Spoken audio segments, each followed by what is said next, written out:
আসসালামু আলাইকুম। মুরগির রোস্ট করব। মুরগিগুলো আমি ম্যারিনেট করে রেখেছিলাম, এবার আমি তেলে ভেজে নেব।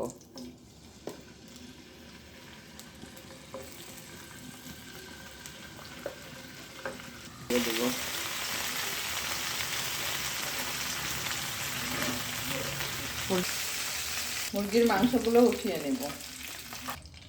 পেঁয়াজ বাটা, বাদাম বাটা, আদা রসুন, জিরা দিয়ে সব মশলা আমি কষিয়ে নেব। কয়েকটা কাঁচামরিচ দিলাম, শুকনো মরিচের গুঁড়া,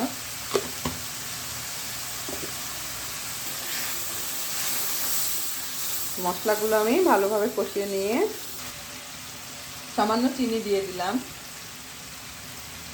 সামান্য একটু টক দই দিয়ে দিচ্ছি। এবার আমি ভেজে রাখা মুরগিগুলো দিয়ে দিব।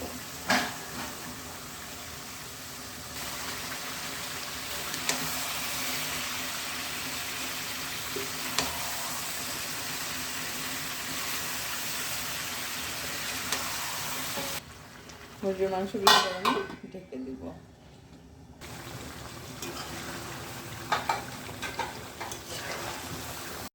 নামানোর আগে আমি একটু ঘি দিলাম আর দেব পেঁয়াজ বেরেস্তা।